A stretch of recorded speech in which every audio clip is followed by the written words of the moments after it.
ganhar. Eles não desrespeitam muito a propriedade intelectual? Será que esse token consegue ser útil num ambiente chinês, por exemplo?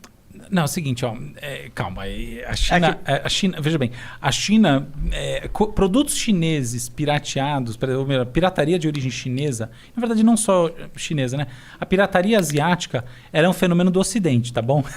Não vai considerar que lá na China as coisas funcionam igual. O que existe, é uma coisa muito interessante de se pensar, é que há uma tradição da cópia na China, tá? É outro assunto, totalmente diferente. Então, por exemplo, no Japão, uma diferença estética entre a China e o Japão é que no Japão a criação artística ela é muito valiosa. Enquanto na China a capacidade de você fazer uma cópia perfeita tem valor intrínseco. Então existe mesmo uma tradição disso. Se você conseguir ser um bom copista, é considerado assim, algo muito elevado.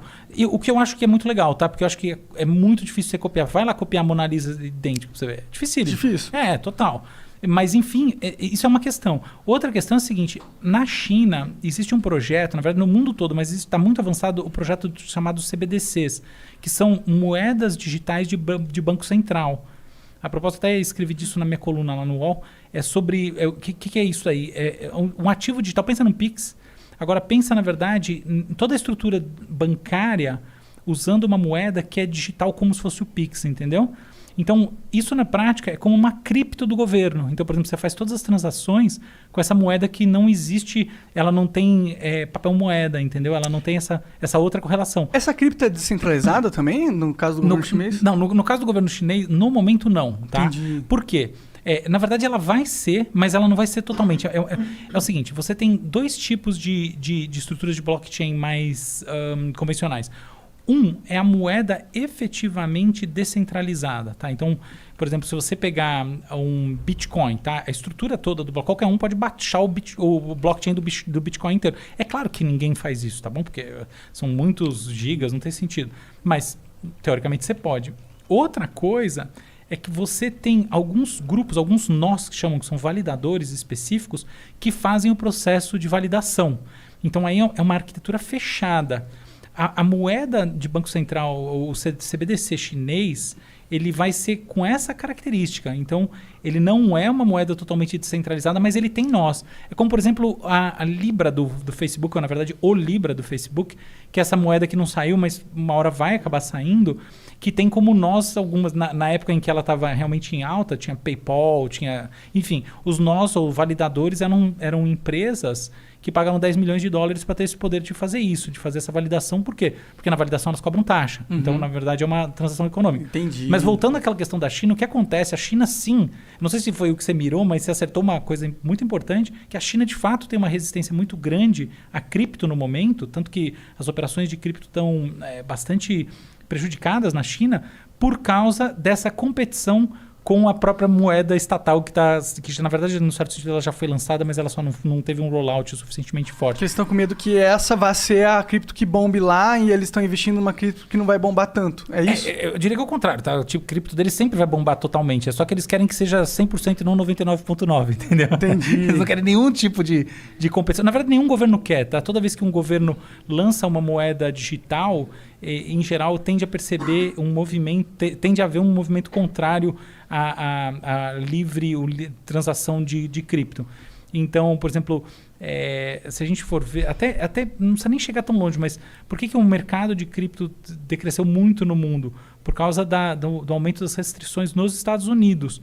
Por quê? Um dos gatilhos foi a percepção de que as pessoas transacionando nesses mercados de moeda independentes, né, elas acabam, em última análise, participando menos da economia fiduciária, da economia do dinheiro, e com isso, no limite, acabam enfraquecendo um pouco o poder do Banco Central, do Fed, no caso dos Estados Unidos, de controlar a economia. Mas foi para isso que ele foi criado, né? Oi? O Bitcoin não foi criado meio que para isso? Exatamente, foi criado para isso. Você falou tudo. Então, o paper original lá, o artigo original do Satoshi, fala exatamente disso, tá?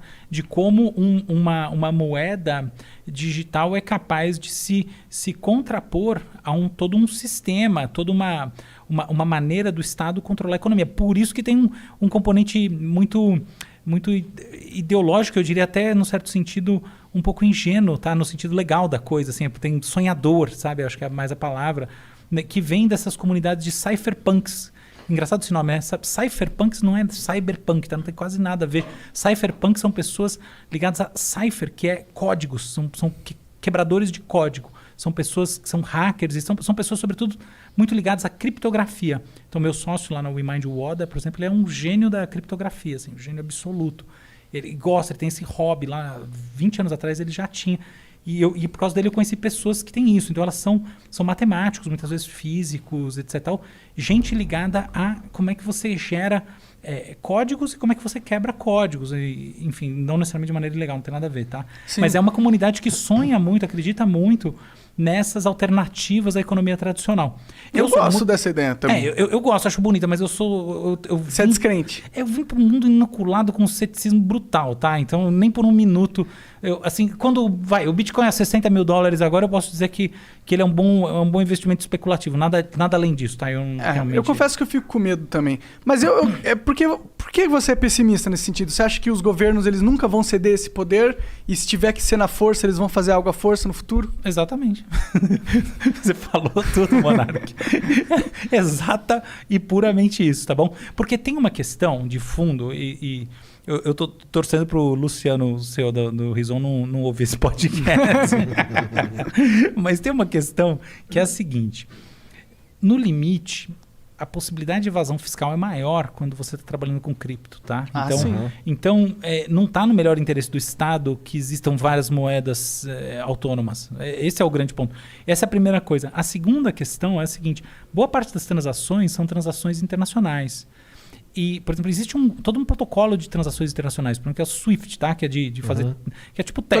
Tô ligado. Você já viu? Você já fez? Você já mandou dinheiro pros outros? Não, mas no YouTube, quando você tem que resgatar o dinheiro que eles mandam pra você, tem que ter o código SWIFT. Então você já viu o tamanho da quantidade de imposto? Não, é um absurdo. E o câmbio, eles metem a faca também. Exatamente. A graça da brincadeira, né? Onde que o banco ganha? Até banco, se vocês estiverem me ouvindo, não cancelem nossos contratos. Mas a verdade é a verdade, né? Boa parte da jogada está no câmbio, tá? Os câmbios são extremamente desfavoráveis e tal.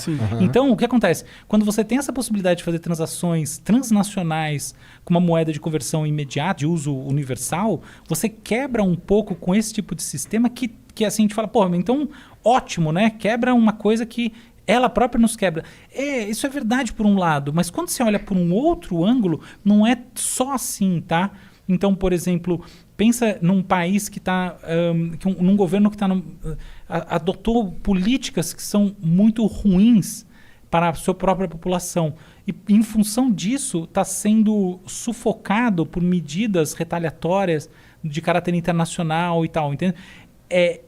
Estruturas como essa permitem evasão de divisas e aí quebram com embargos e com outras medidas de sentido geopolítico que muitas vezes são negativas, tá? A maior parte das vezes elas são negativas e ponto final, mas outras vezes não, outras vezes são importantes mesmo, tá? Então como é que vocês sufocam um país que está Coreia do Norte. Oprimindo a sua população?